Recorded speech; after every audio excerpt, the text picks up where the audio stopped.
I'm Adrian, 26 years old, and a software developer in Boston. For 2 years, I saved $14,000 for a down payment on my first apartment. Yesterday, I came home, excited about a bonus announcement at work. Instead, I found my bank account completely empty. Now you'll know how to show off with your salary, my mom said with a smirk. Dad grinned. Go back to work. We're planning a trip to Tokyo with your next paycheck. Then my sister walked in holding keys to a brand new car. They had no idea what was coming.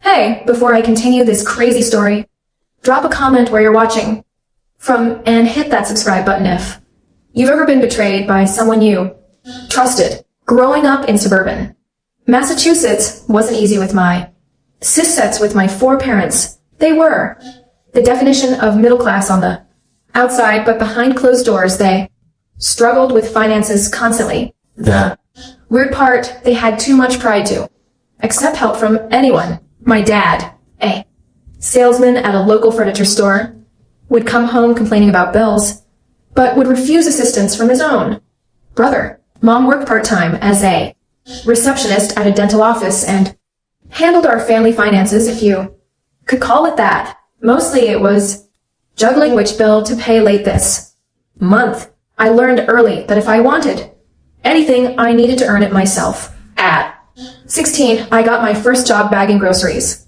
at the local supermarket. When college applications rolled around, my parents sat me down for the talk. Not about birds and bees, but about how they couldn't afford to send me to college.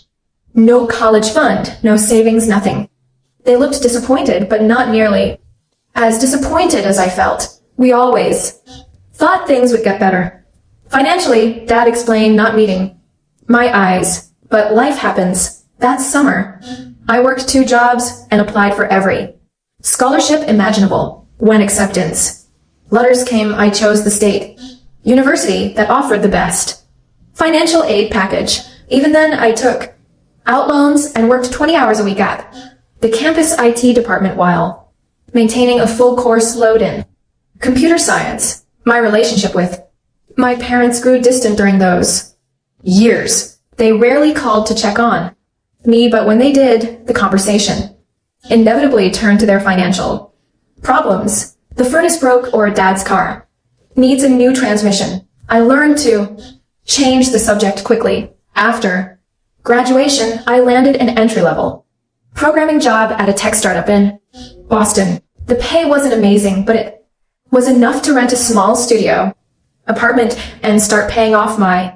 student loans. Most importantly, I could finally begin saving for something that mattered to me. My own home. My lifestyle was modest by any standard. My apartment was barely 500 square feet with furniture mostly sourced from thrift stores and giveaways. I drove a 12-year-old Honda with over 150,000 M on it, while my coworkers splurged on fancy dinners and weekend trips. I packed lunches and tracked every dollar in a spreadsheet. For 2 years, I lived this way, watching my savings slowly grow to $14,000. My younger sister, Emma, was a different story altogether. 3 years younger than me, she had somehow escaped the financial responsibility lessons that had been forced upon me. Mom and Dad bent over backwards to give her everything she wanted, dance lessons too, a car for her 16th birthday, and even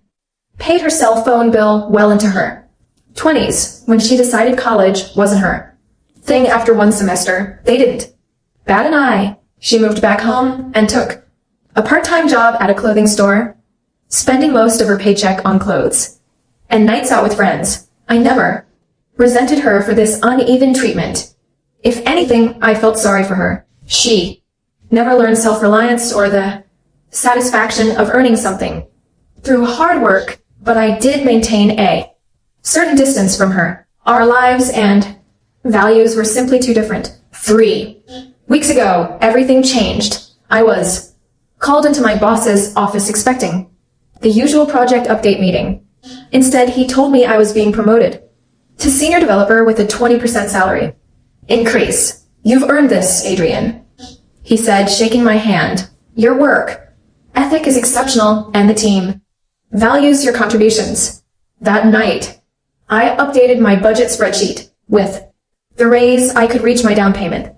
Goal of $25,000 within 6 months. For the first time, home ownership felt within reach. A small condo, nothing fancy, but meaning. The next day, I made a stupid mistake. I was updating my password journal, an actual physical notebook, where I kept all my passwords hidden in my desk drawer. Old school, I know, but I've never trusted digital password managers. I wrote down my new banking password, never imagining anyone would find it, much less use it. 2 days later, Mom called something that rarely happened unless she needed something. Adrian, honey, we heard about your promotion from Emma's friend who works in your building. We're so proud, Dad. And I want to come visit this weekend to celebrate. I was suspicious, but also hopeful. Maybe they were finally recognizing my achievements. Maybe our relationship could evolve into something healthier. Sure, I agreed.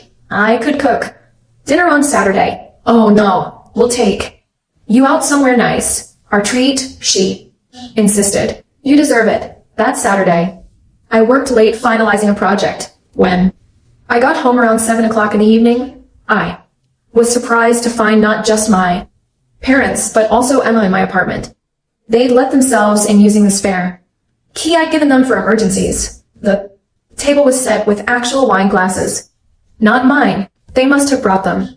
And Dad was uncurring a bottle that cost more than I typically spent on wine in a month. There's our big shot tech guy. Dad called out when I walked in. Mom hugged me tightly. We ordered from that Italian place down the street. The food should be here any minute. Emma lounged on my sofa, scrolling through her phone. Congrats, bro, she said without looking up. Something felt off, but I pushed the feeling aside. Maybe they really were just proud of me. Maybe this was the beginning of a new chapter in our relationship. If only I'd listened to my instincts. The delivery guy arrived with enough food to feed 8 people, not 4. Dad insisted on paying with a flourish, pulling out a credit card I didn't recognize. New card? I asked casually. Just came in the mail?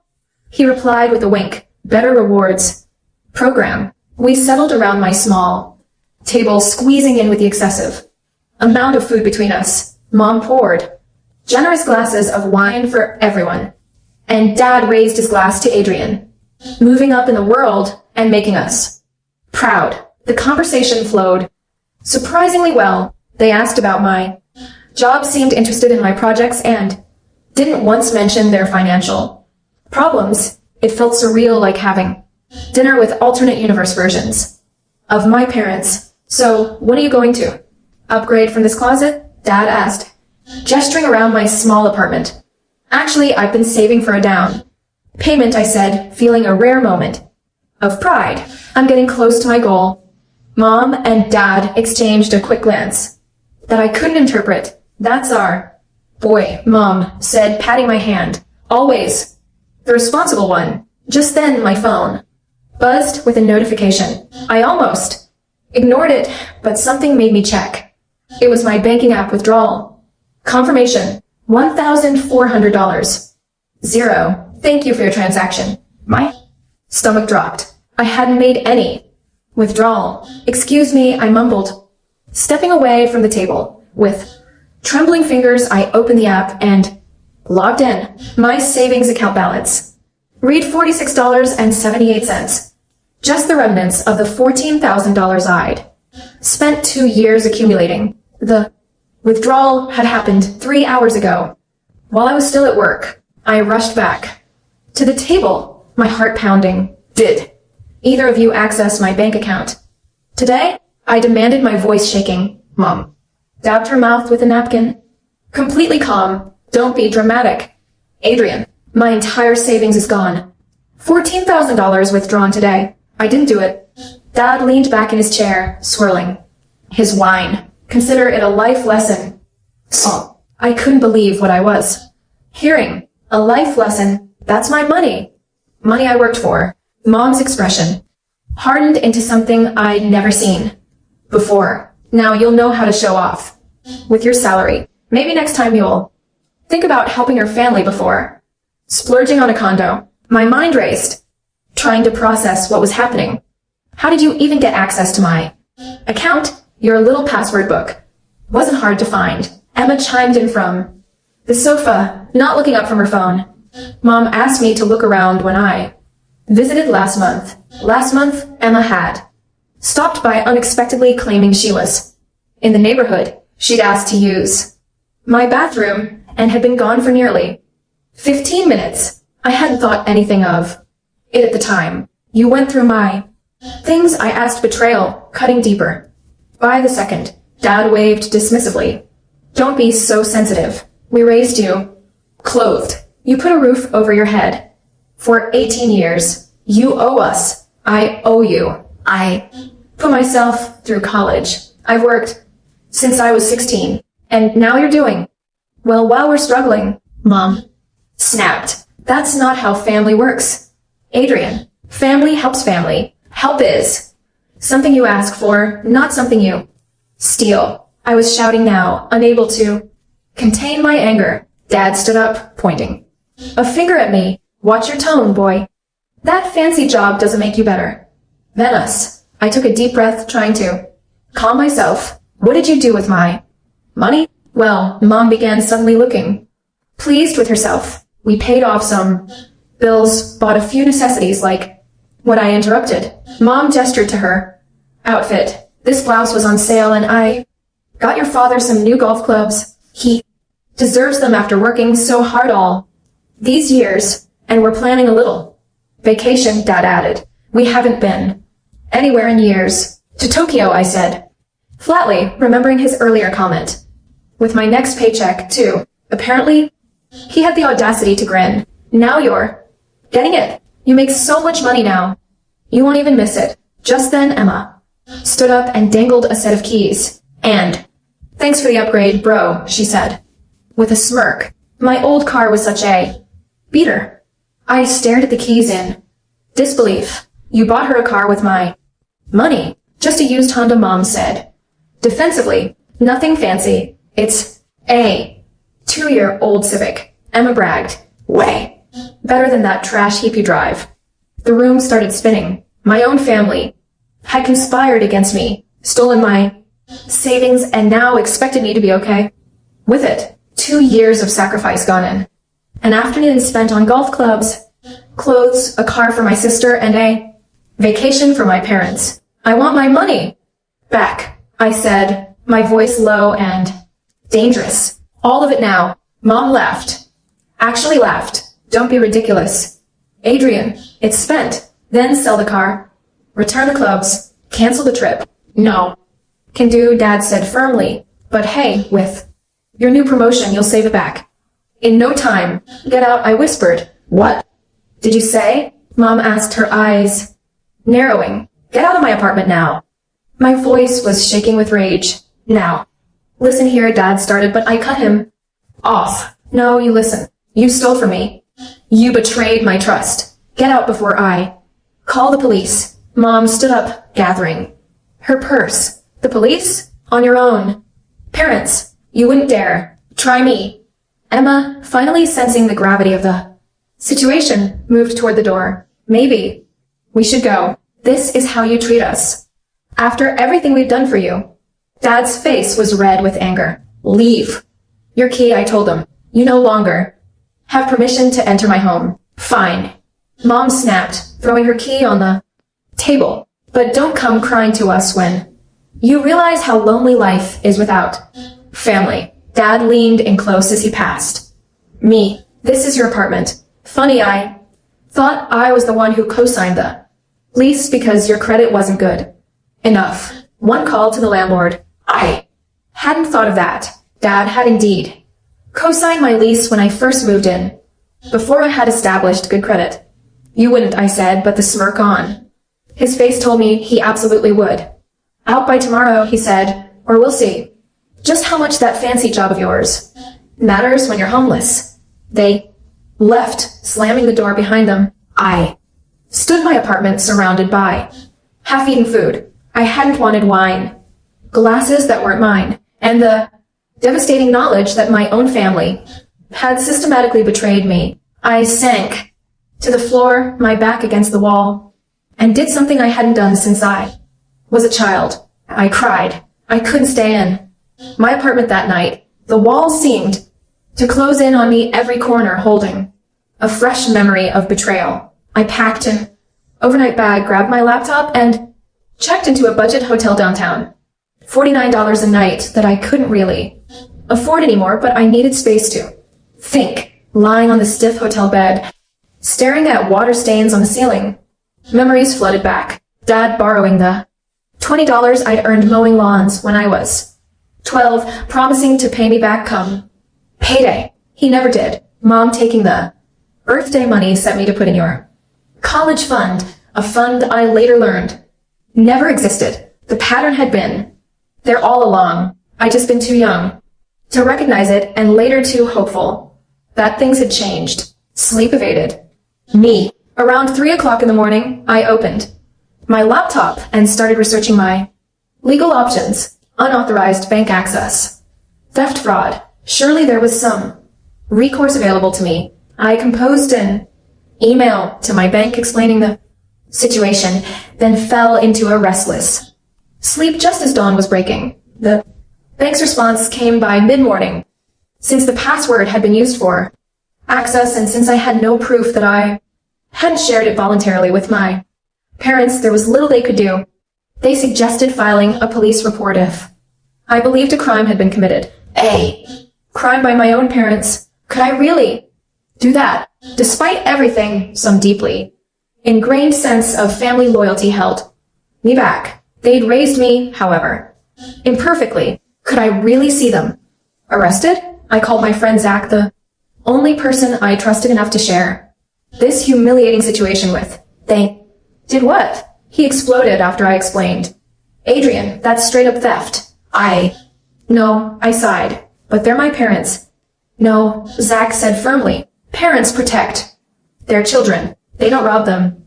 Blind. You need to talk to a lawyer. He was right. I found a legal aid office that offered free 30-minute consultations and scheduled an appointment for that afternoon. The lawyer, a woman named Melissa, with kind eyes and a no-nonsense attitude, listened carefully to my story. Unfortunately, she said, when I finished, this is legally complicated. Since they used your password, the bank likely won't recognize it as unauthorized access. And because they're family members, it becomes a matter of, she said about whether you gave them permission. So they just get away with stealing $14,000, I asked, incredulously. Not necessarily. You have two options. File a police report and press charges for theft, or pursue civil action to recover the funds. Which would you recommend? She leaned back, considering. Honestly, try one more time to resolve this directly with your family. If that fails, the civil route might be best. Criminal charges against family members can get messy, and prosecutors sometimes hesitate to pursue what they see as family disputes. I left her office with a heavy heart. I had to make a decision. Either write off the money as an expensive lesson about trust, or take a stand that might permanently sever my relationship with my family. As I walked back to my hotel, my phone buzzed with texts from my mother. Your father talked to the landlord. You have until Friday to move out. Don't be difficult about this, Adrian. Family helps family. Call us when you've calmed down. There was no apology, no acknowledgement of what they'd done. Just expectation that I would calm down and accept their theft as normal family behavior. Something hardened inside me. This wasn't about the money anymore. It was about respect, boundaries, and consequences. I texted back, I'll be out by Friday. Don't contact me again until you're ready to return what you stole.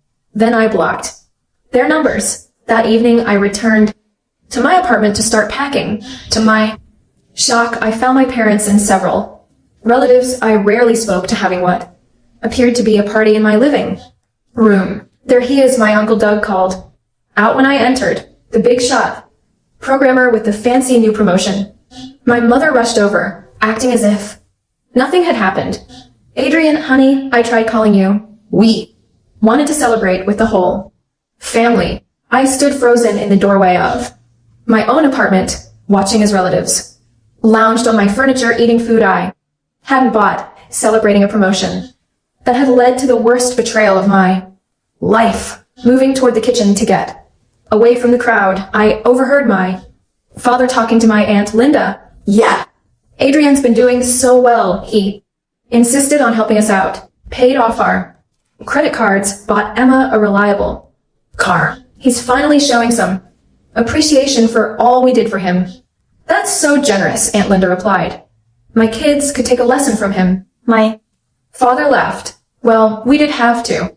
Nudge him a little. You know how these young people are all wrapped up in themselves. But I always say you haven't really succeeded until you can give back to those who raised you. Absolutely. Aunt Linda agreed. So, what are you doing with the rest of his money? Patricia's always wanted to see Japan. Dad replied, referring to my mother. Figure we'll do it right. First class. Tickets, nice hotels. Adrian's next. Bonus should cover it nicely. His next. Bonus? They weren't done. They expected this to be an ongoing arrangement. Access to my money whenever they wanted it. I retreated to my bedroom, locked the door, and leaned against it, my mind racing. This wasn't a one-time theft. This was the beginning of a systematic plan to exploit me financially for years to come. I had to get out, not just out of this apartment, but out of this toxic family dynamic. I needed space to think, plan, and protect myself. The next morning, I called in sick to work for the first time since I'd been hired. I spent the day apartment hunting, finally finding a small studio in a secure building with a doorman. It was more expensive than my current place, but safety from my family was worth the extra cost. By Friday, I had moved out of my old apartment, leaving the keys with the building manager. I didn't tell anyone, not my parents, not Emma, not even Zach, where I was living now. I needed time to gather my thoughts and formulate a plan. My new apartment was sparse, just a mattress on the floor, my clothes, and my computer equipment, but it was mine, and for the first time in days, I felt like I could breathe again. That night, I made a list of everything I needed to do to protect myself from further exploitation. New bank accounts at a different bank, changed passwords for everything, email, social media work, accounts, new phone number, credit, freeze to prevent anyone from opening accounts in my name. It was a start, but I knew it wasn't enough. Sooner or later, I would have to confront my family about what they'd done. And when that time came, I needed to be prepared. On Monday morning, I returned to work with dark circles under my eyes, but a clear mind. My boss, Mark, noticed immediately. Rough weekend, he asked as we passed in the hallway. Just some family issues, I replied, not ready to share the details. Well, don't let it affect your work. That Henderson project needs your full attention. I nodded and headed to my desk, throwing myself into coding to escape my personal problems. Around noon, my desk phone rang. An internal call from reception. Adrian, there's a woman here who says she's your mother. She doesn't have an appointment, but she's insisting on seeing you. My heart raced. How had she found my workplace, Emma? Probably her friend. Worked in another department. Tell her I'm in a meeting and can't be disturbed. I instructed, then added, actually, please add Patricia Collins to the list of people not authorized to enter the building. Certainly, sir, the receptionist replied, sounding slightly surprised. An hour later, my email pinged with a message from my mother's account. How dare you embarrass me like that? The receptionist treated me like some kind of criminal. Your father and I expect you for dinner tonight at 6 o'clock. We need to discuss your behavior and your financial obligations to this family. Financial obligations as if I owed them access to my bank account. Simply because we shared DNA, I didn't respond. Instead, I scheduled a meeting with HR to ensure my parents couldn't access my workspace or information about my employment. The next week passed. Intense silence. I changed my phone number, but they found ways to contact me through work, email, through friends, even through a cousin I barely spoke to. Each message held the same theme. I was selfish, ungrateful, and owed them support. Then came the escalation. I arrived at work one morning to find my sister Emma waiting by the building entrance. You've got to talk to them, she said, falling into step beside me. They're driving me crazy. Not my problem, I replied coldly. Look about. The car you bought with my stolen money. What about it? She at least had the decency to look uncomfortable. I didn't know they took the money without asking. They told me you offered, and you believe that? When have I ever just handed over thousands of dollars? Emma shrugged. People change. I thought maybe the promotion went to your head, made you all generous, or whatever. I stopped walking and faced her. They stole my entire savings, Emma. 2 years of working overtime, skipping vacations, eating ramen instead of going out with friends. All gone. There. Saying you owe them for raising you. She said, not meeting my eyes. Do you believe that? She hesitated. I don't.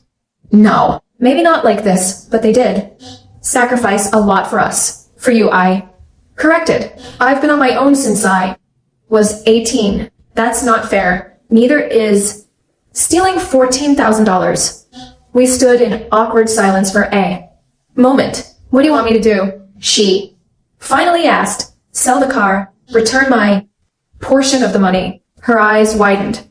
I can't do that. I need that car for work. You managed before. Figure it out. Adrian, please. Goodbye, Emma. I walked into my building, leaving her standing on the sidewalk. It was harsh, but necessary. Emma had been complicit in the theft. Even if she hadn't known the full story initially, actions had consequences. That evening, I received a call from an unknown number. Against my better judgment, I answered. Adrian Cullens. A male voice asked, who's calling? This is Paul Hernandez from Boston Credit Union. I'm calling about an application for a joint checking account that was submitted yesterday. My blood ran cold. I didn't apply for any account. Well, we have an application here with your name and social security number requesting to open a joint account with Patricia Collins. My mother was trying to open accounts in my name. That's fraud, I said firmly. I did not authorize that application. After spending an hour on the phone filing fraud reports, I called the lawyer. Again, this had gone beyond a family dispute. It was now identity theft. The following Sunday, my parents escalated. Further, they showed up at a restaurant where I was having lunch with Zach, somehow having tracked me there, probably through social media. Adrian, enough of this nonsense, my father said, loudly, sliding into our booth. Uninvited. We're still your parents, and you will treat us with respect. People at nearby tables turned to stare. Please leave, I said quietly. This is neither the time nor place. My mother reached across the table and grabbed my wrist. We raised. You better than this after everything we've done for you. What exactly have you done for me?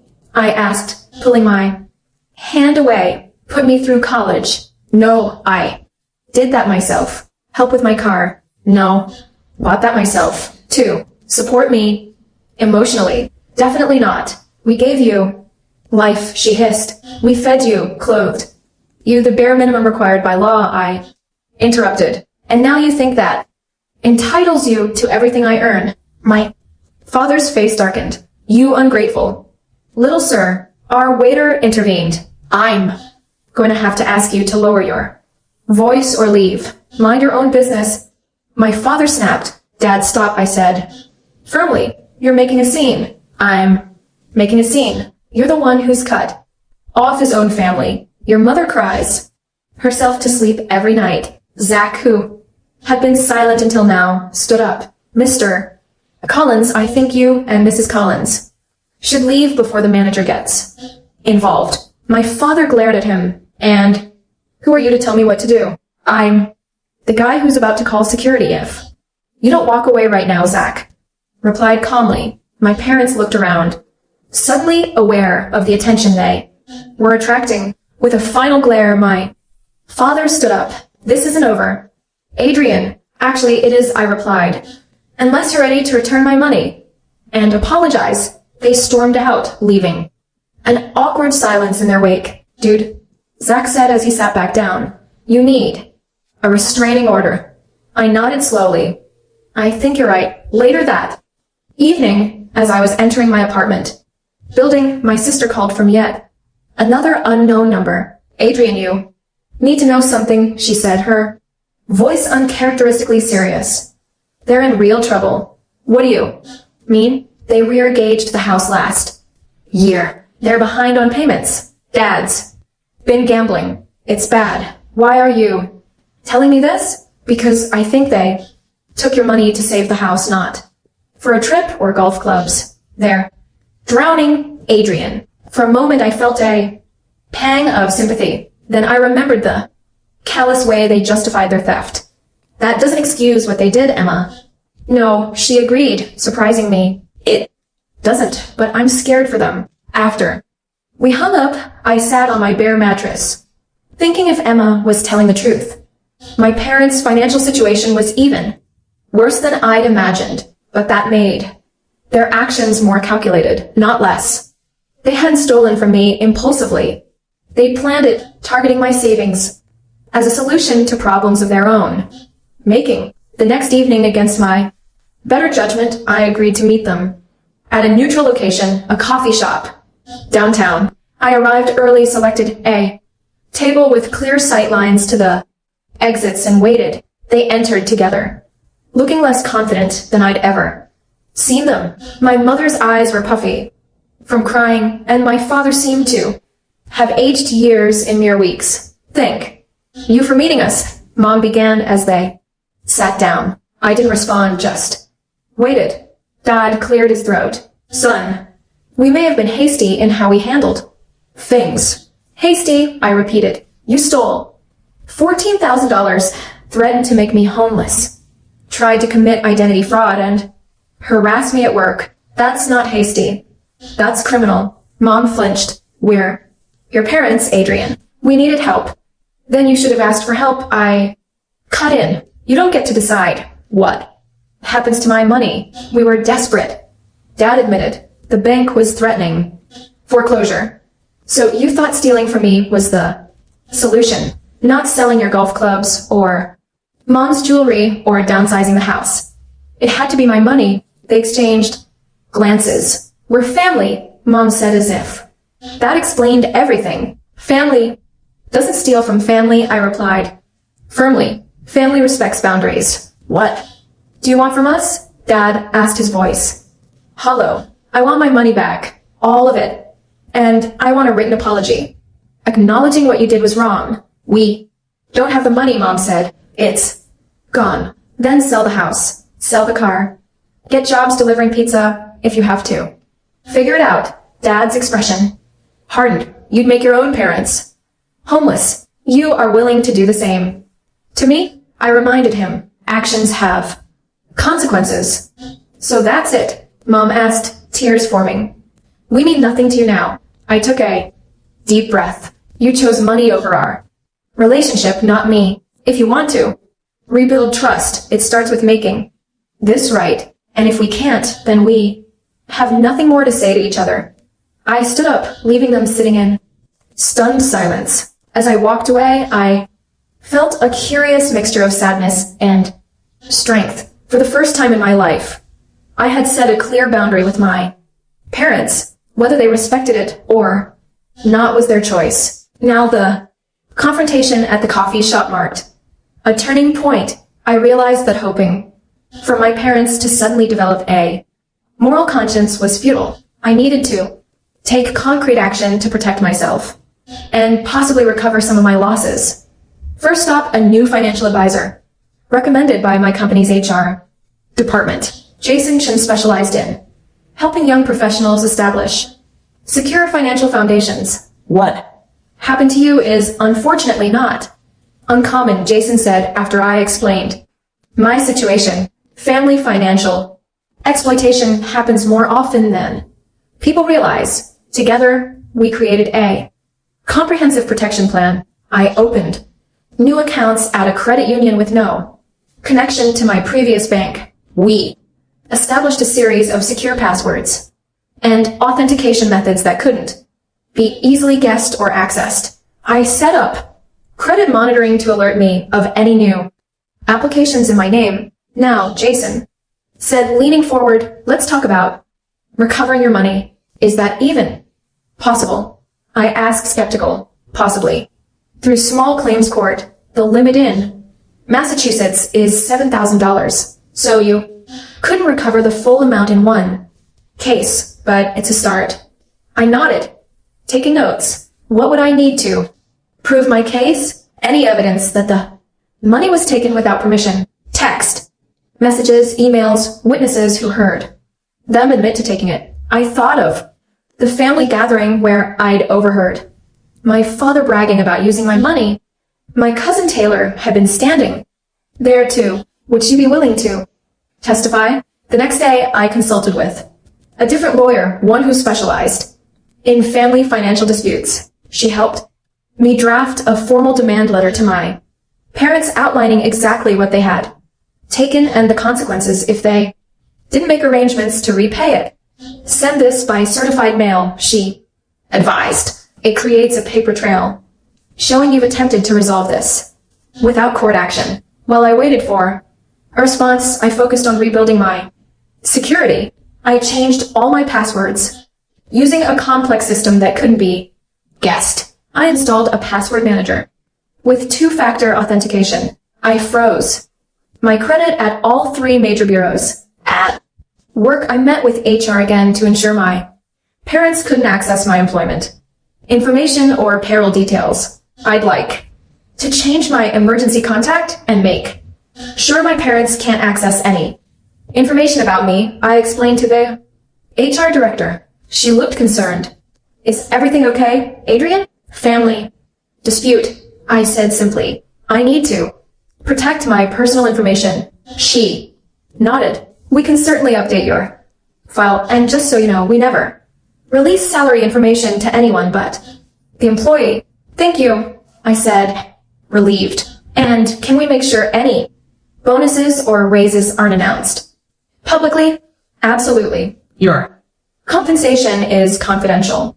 With work secured, I turned my attention to Emma. Despite her complicity, she was also a victim of our parents' manipulation. I arranged to meet her at a park near her workplace. I'm not selling the car, she said immediately upon sitting down. I'm not asking you to, I replied, but I do want you to understand what they did was wrong. She sighed, picking at the sleeve of her coffee cup. I know. Do you? Because you seemed pretty comfortable benefiting from their theft. I told you I didn't know they stole it. They said you wanted to help with the car, and that didn't seem suspicious to you. When have I ever offered to buy you a car? She looked away. I guess I wanted to believe them. We sat in silence for a moment. They used you too, Emma. I finally said they're using your connection to me to try to get access to my money again. What do you mean? The calls, the text showing up at my workplace. You're telling them where to find me, aren't you? She had the decency to look ashamed. They said they just wanted to talk to you to apologize. If they wanted to apologize, they would have returned my money. Emma nodded. Slowly. They're in really bad shape. Adrian, Dad lost his job 3 months ago. He's been pretending to go to work, but he's actually been going to the casino. This was news to me. Is that where my money went? Some of it, probably. Mom doesn't know about the gambling. She thinks he's still working. The situation was worse than I'd thought. Not only had they stolen from me, but they were lying to each other as well. Emma listened to me carefully. I said, you need to protect yourself too. Check your credit. report. Make sure they haven't opened accounts in your name. Her eyes widened. Would they do that? They stole $14,000 from me and showed no remorse. What do you think? She looked down at her hands. What should I do? Distance yourself. Get your own place if you can afford it. Don't give them access to your financial information. I can't just abandon them. She protested. I'm not saying cut them off completely. I'm saying protect yourself while they figure out their own mess. We talked for another hour, and by the end, Emma seemed to understand the gravity of the situation. She agreed to be more careful about sharing information about me and promised to check her own credit report. The certified letter I'd sent my parents came back refused. They weren't even willing to acknowledge my attempt at resolution. Meanwhile, I discovered they'd been contacting my friends, extended family, and even colleagues, painting me as an ungrateful son who had abandoned them in their time of need. Several relatives called me urging me to make peace with my parents. They made mistakes, but they love you. My aunt Susan insisted over the phone. Did they tell you they stole my entire savings? I asked. They said they borrowed money for an emergency, and now you're refusing to speak to them. They didn't borrow anything. They took it without permission. That's theft. They're family. Adrian, family helps family. That phrase again, it seemed to be the justification for everything. Would you be okay with your son stealing your retirement fund? I asked. Well, of course not. But then don't expect me to be okay with it either. One by one, I had these conversations with family members. Some understood my position. Once they heard the full story, others remained firmly on my parents' side, unable or unwilling to see their actions as wrong. Then came an unexpected ally. My Aunt Patricia, my mother's sister, called me late one evening. I heard about what happened, she said without preamble, and I want you to know I believe you. You do? I was genuinely surprised. They did the same thing to me 10 years ago. Cleaned out a CD I'd been saving for my daughter's college fund. Said it was for a medical emergency, but Robert bought a boat the next month. Hearing that my parents had a history of this behavior was both validating and deeply disturbing. Did you ever get the money back? I asked. No, she sighed. I was too embarrassed to pursue it legally, but I've kept my distance ever since. Your right to protect yourself. Adrian, thank you for telling me this, I said, feeling a weight lift from my shoulders. Finally, someone who understood without judgment. If you need a witness for anything legal, I'm available, she offered. I've got emails where Patricia admitted taking the money, claiming she'd pay me back someday. With Aunt Patricia's support and the documentation I'd been gathering, I felt ready to take the next step. I filed a small claims court case against my parents for the maximum amount of $7,000. The day after they were served with the court papers, Emma called me in a panic. Dad's freaking out, she said. He's threatening to disown you, cut you out of the will, all kinds of stuff. I don't care, I replied honestly. Any inheritance would probably be dead. Anyway, Mom's talking about selling her jewelry. I think she's serious about trying to pay you back. That was the first hopeful news I'd heard. How much could she get for it? I don't know. Maybe 3,000 or 4,000. It's mostly costume jewelry, but she has a few real pieces from Grandma. Tell her it's a start, I said, but I'm not dropping the court case until I see actual money. 3 days later, Emma showed up at my apartment building with an envelope. Inside was $3,500 in cash and a handwritten note from my mother. Adrian, this is from selling my jewelry. I'm sorry for taking your money without permission. We were desperate, but that doesn't make it right. I'll try to get more from it. Wasn't the full amount, and the apology was vague, but it was something. I texted Emma. Tell Mom I received the money and appreciate the effort. I'll credit it toward the total, but we're still going to court unless the full Amount is returned. The next day, Emma texted me a photo of a receipt showing that she had sold her car, my car, really for $6,000. I'm keeping enough for a cheap used car. She wrote, the rest is yours. In the end, between my mother's jewelry and a portion of the car sale, I recovered just over $7,000, half of what had been taken. It wasn't perfect, but it was more than I had expected to get back. I agreed to drop the court case in exchange for a signed acknowledgement from both parents that they had taken the money without permission and a promise not to attempt accessing any of my accounts in the future. My father signed grudgingly, my mother with tears in her eyes. Neither fully acknowledged the depth of their betrayal, but they had at least faced some consequences for their actions. Just when I thought the situation was stabilizing, my parents escalated in a way I never anticipated. On a Tuesday morning, as I was heading into an important client meeting, they showed up at my workplace unannounced. Sir, there's a couple in reception, insisting on seeing you, my team lead, said, pulling me aside. They say they're your parents, and it's an emergency. My heart sank. It's not an emergency. They're trying to cause problems. Should I call security? I hesitated. Having my parents escorted out by security would create exactly the kind of scene they wanted. Let me handle it, I said, heading toward reception. They were standing in the middle of the waiting area, my father red-faced and my mother dabbing at fake tears. Adrian, she cried dramatically when she saw me. Thank goodness. We've been trying to reach you for days. Several of my colleagues turned to look. This was exactly what I didn't want. There's no emergency, I said quietly but firmly.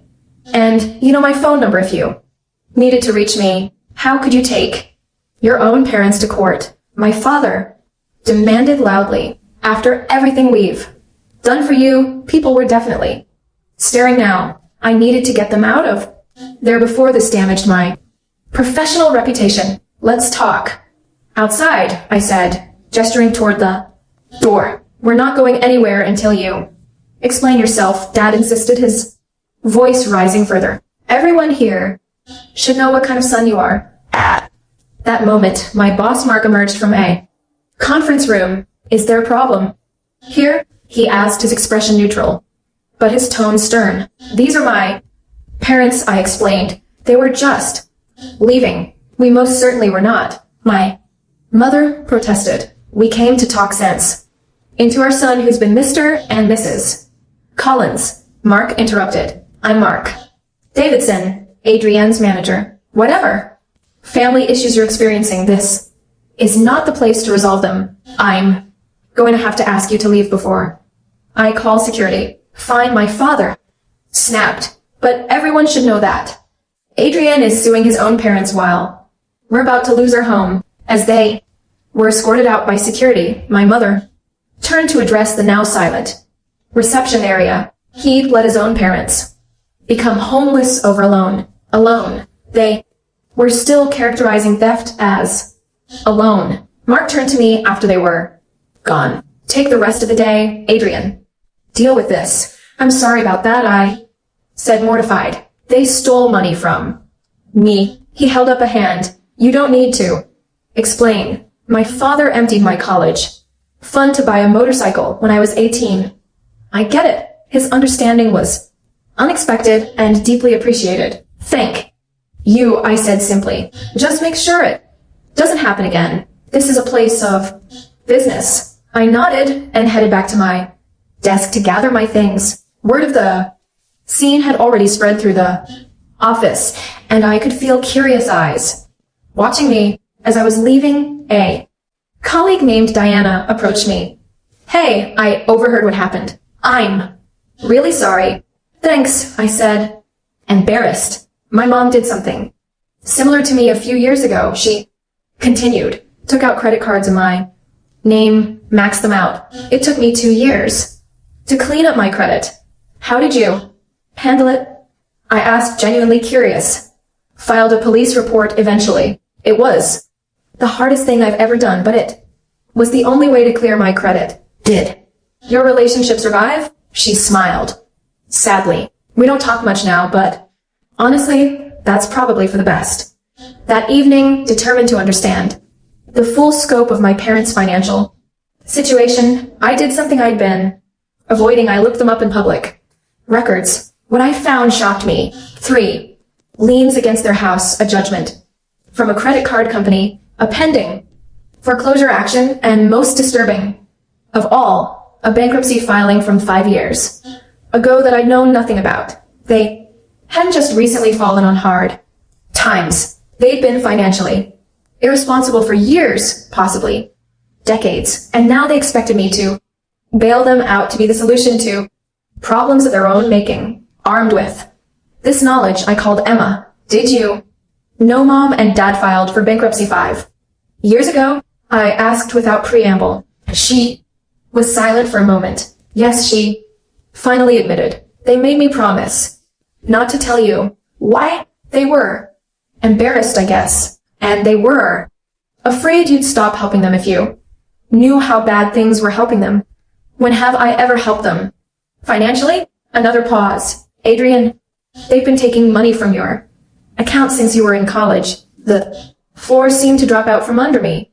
What are you talking about? Remember that joint account you opened when you were 18? The one for your tuition payments? They never took their names off it. They've been transferring small amounts, 50 here, 100 there for years. I sat down hard on my couch. The joint account had been my father's idea, a way to easily deposit money for tuition and books. I thought it was closed years ago. How much I managed to ask, I don't know exactly. Thousands probably over the years. It explained so much why they always seemed to know when I got paid, why they called asking for loans when I had extra in my account, why they were so angry when I moved my savings to a new account they couldn't access. Why?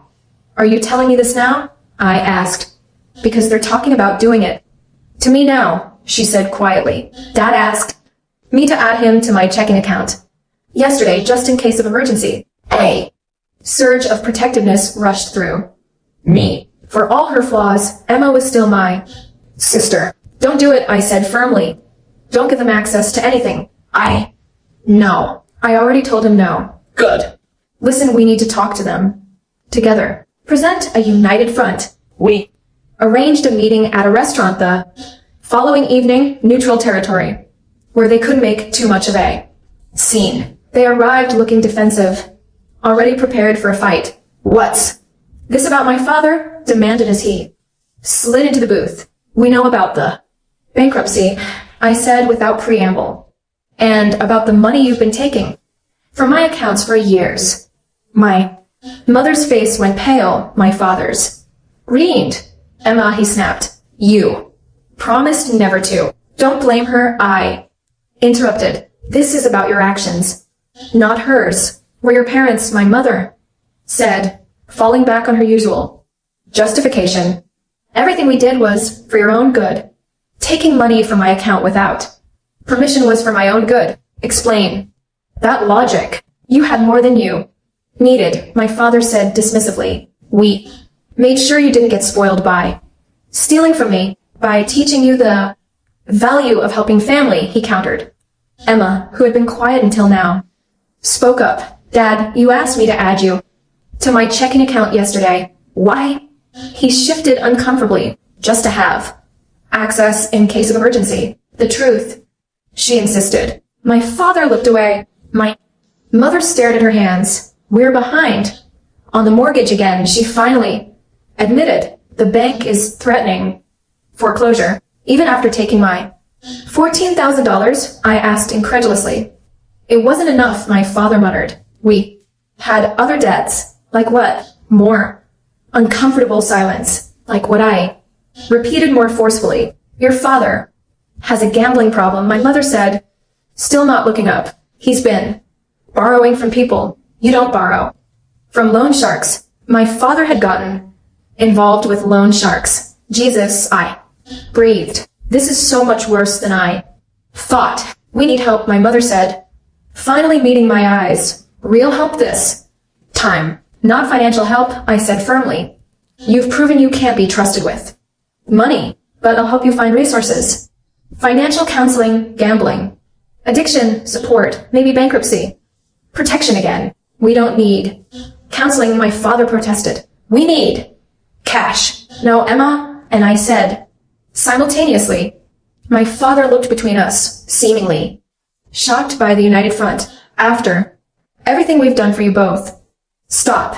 I cut him off. That line doesn't work anymore. Here's what's going to happen. I have a friend who's a financial counselor. You're going to meet with him, follow his advice, and deal with your problems like adults. In return, I won't pursue further legal action for the money you stole. And Emma added, you're going to sign something, promising never to access either of our accounts again, or what my father challenged. I pulled out my phone and held it up, or I send this recording of you admitting to stealing from my accounts for years to the police. My state had one-party consent for recordings. What they had done was theft, plain and simple. And now I had proof. The color drained from my father's face. You wouldn't try me, I said evenly. That night marked the true turning point. For the first time, my parents seemed to understand that their actions had real consequences. The power dynamic had shifted irreversibly. My father agreed to seek help for his gambling addiction. My mother committed to financial counseling. Both signed a document acknowledging their unauthorized access to my accounts and promising never to do it again. It wasn't a perfect resolution, but it was a start. As Emma and I walked to our cars after the meeting, she nudged my shoulder. That was badass, you know. Standing up to them like that, I smiled. Ruefully. Felt pretty terrible. Actually. Yeah, she agreed. But necessary. Think they'll follow through. She shrugged. Maybe. If they don't, at least we tried. At least we tried. I echoed. For the first time in weeks, I felt like I could breathe. Again, the money was still gone, but I had regained something more valuable, my autonomy and self-respect. 6 months passed. True to their word, my parents attended financial counseling, and my father joined Gamblers Anonymous. I kept my distance, requiring detailed updates from Emma rather than communicating with them directly. Trust, once broken, takes time to rebuild if it can be rebuilt at all. I focused on regaining my financial footing. My promotion had increased my salary, and without the drain of my parents' constant emergencies, I found myself able to save again. It was slower this time. I was more cautious, more deliberate.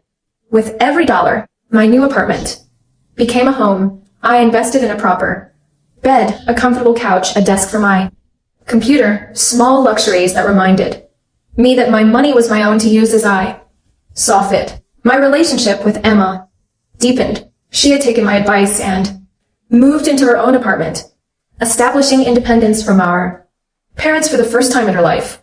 We had dinner together weekly, comparing notes on adulting and supporting each other's boundaries with our parents. Dad asked for money again yesterday. She told me over pizza one Friday night.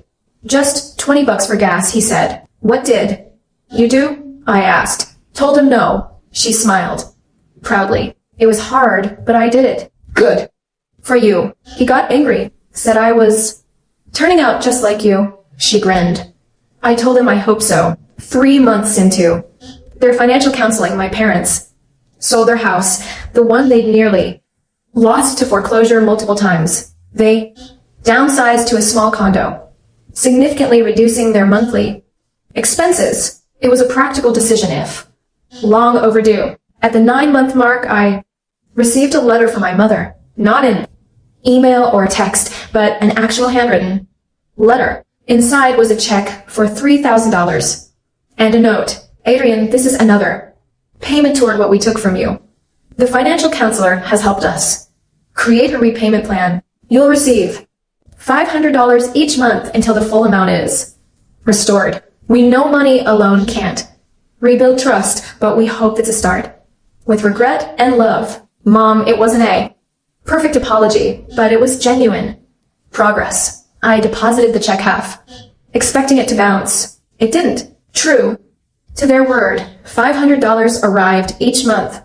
After that, I put it all into a separate savings account, not quite trusting that it would continue, not quite ready to rely on it. A year after the original theft, I closed on my first home, a small one-bedroom condo in a secure building. It wasn't the place I'd originally dreamed of, but it was mine, bought with money I had earned and protected. Emma helped me move in, exclaiming over the hardwood floors and the tiny balcony with a view of a nearby park. You did it, she said as we collapsed onto my couch after carrying up the last box. Despite everything, you did it. We did it. I corrected her. You're in a better place too, she nodded thoughtfully. I never would have moved out if all this hadn't happened. As awful as it was, maybe we needed the wake-up call. That evening, as Emma headed home to her own apartment, I sat alone in my new space and reflected on the painful journey of the past year. I had lost $14,000, half of which I'd recovered, but I had gained something far more valuable, the knowledge that I could stand up for myself, even against the people who were supposed to love me most. I had learned that family means respect, not exploitation. That boundaries are necessary even, perhaps especially with parents. The hardest lesson had been accepting that the parents I wanted, supportive, respectful, financially responsible, weren't the parents I had. I had to deal with the reality of who they were, not the fantasy of who I wished they could be. My phone buzzed with a text from my mother. Congratulations on your new home. Your father and I are proud of you. I stared at the message for a long time before responding. Thank you. Maybe you can visit sometime. It wasn't forgiveness, not completely, but it was an opening a possibility. The healing process would be long. Trust, once shattered, doesn't mend easily, but I was on my way. We all were in our own ways. The $14,000 they took taught me lessons no amount of money could buy. That I was stronger than I knew. That real love doesn't come with financial strings attached. That sometimes the healthiest thing you can do for a relationship is to set firm boundaries.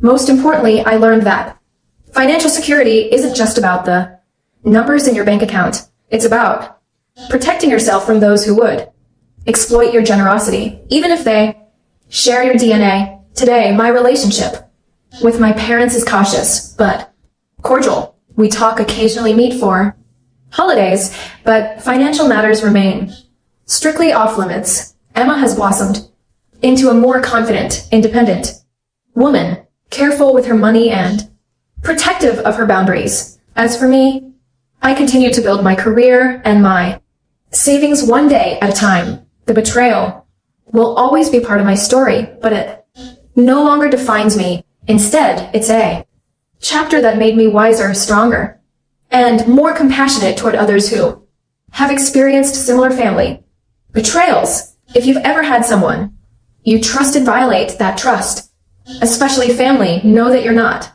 alone. It's okay to protect yourself. It's okay to set boundaries, and it's absolutely okay to expect better from the people who claim to love you. Have you ever had to set difficult boundaries with family members over money or other issues? Drop a comment below and share your experience. Your story might help someone else who's going through something similar. Don't forget to like this video and subscribe to the channel for more real-life stories about navigating complicated family dynamics.